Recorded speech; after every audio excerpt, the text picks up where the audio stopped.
Well, I started out pretty young with it because most of my time I lived in Foley and I was within 2 blocks of the school there. So, you know, I never missed a football game from the time I was in about the third grade till I graduated. And then the first year after I got back out of the Army, Ivan drafted me to pull the chains. And I saw all that years too. But, you know, the one thing that sticks in my mind, I recently stopped down and talked to the coach at the new facility over there after I moved back here. And, you know, I don't think coaches today face nearly the challenges that these guys did. I remember times here when there was 1 week during the flu season when we had 19 people out on the field. And Billy and I got drafted that year because there wasn't enough players to practice. 27 people, as I recall, those first 3 years was the most we had on the team. So if anybody got sick or injured or whatever, you know, these guys had to improvise for practice. You know, the equipment wasn't the best either. I remember that I went out for the B team in the 7th grade,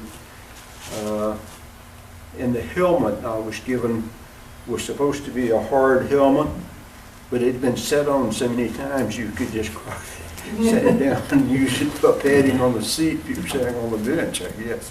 And I know the togs I was issued that year were too big for me. I couldn't keep them up. But no, I think these guys really face some challenges that people today wouldn't even believe that they saw. What's the very first Foley game you remember going to? You have an early recollection? No, I don't remember. The ones that we always got excited about was Robertsdale, Baymonette, and Fairhope. The rest of them, you know, we liked to see, but those were the ones that we counted.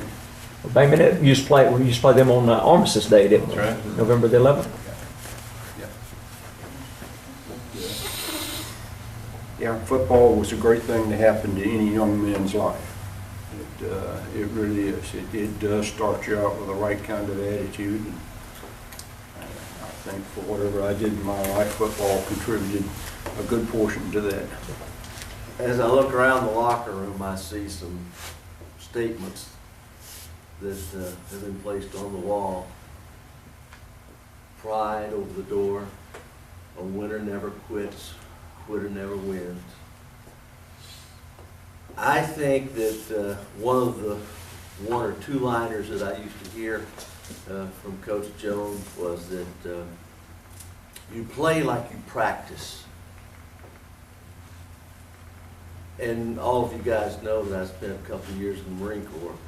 And we also had a statement, and I think that it came just from that, because I remember talking about it so many times to the troops. The more you sweat in peacetime, the less you bleed in war. Well, that attitude was taught me and instilled in me by a football coach. I moved over to Foley in 1948 from Mobile. And I remember going to football games out here when all the young kids would play in it. The end zone was here, and there was a little small fence between the end zone and where the ag building was.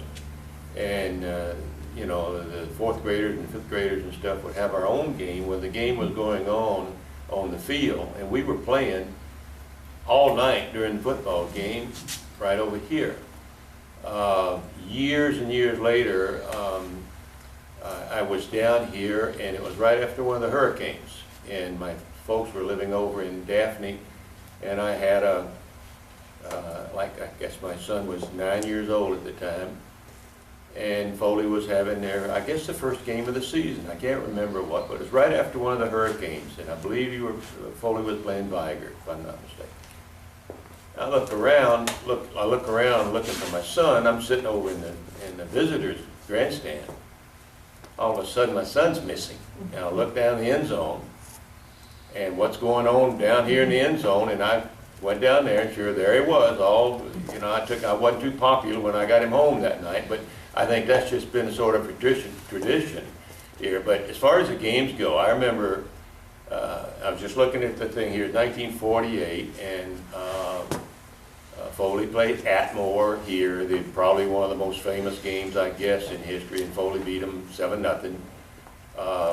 Through the years, like Billy said, players, I remember running back that Foley had named Rex Beach. Do not remember the year, but it had to be around 48 or 49 or 50. Just like a little mosquito, you'd watch him out there and he was just running all over the place. And I remember opposing players going up to Robertsdale when Joe Childress played in Robertsdale. Bay Minette had some real outstanding players, but it was just growing up here and seeing, I guess more than anything else, I guess I sort of followed the quarterbacks at Foley. Calvin Wallace. Calvin, you could stand downtown Foley when they were practicing, you could hear Calvin calling the signals. He called so loud that you could hear him all over the place. And I guess my last memory of early days was when Coach Meredith was here. And at the halftime, if Foley was losing, the crowd outside the windows of the dressing room down here, because sort of the language that Coach Meredith would use in discussing, I guess, the first half with the players was a little colorful. And if you were 11 or 12 years old and you stood out, you heard some words that you had never heard before, and there would be more people outside the window listening to Coach Meredith chew out the players than would be in the stand. And then halftime starting, all the people would go back and sit down in the stands. But that was Coach Meredith. I guess so. That was kind of my memory, just all along, just watching those, like the Underwoods, and trying to keep up with all the animal names of the Underwoods, the bulls, the bears, the pigs, the tubs, the you know, whatever, and then the Blackwell family. It just goes on and on and on. And they were, I guess in my mind, they were all really outstanding athletes, like we sort of think maybe we were. In reality, we weren't worth damn. But as the years go on, we all seem to get better. But it was a lot of fun, a lot of fun. Going back to when I was a freshman and a sophomore under Coach Wise here, I just wanted to ask him, how does the damn bench feel now? How does the damn bench feel? You had me sitting on it long enough. It's hard. It's hard. Still hard.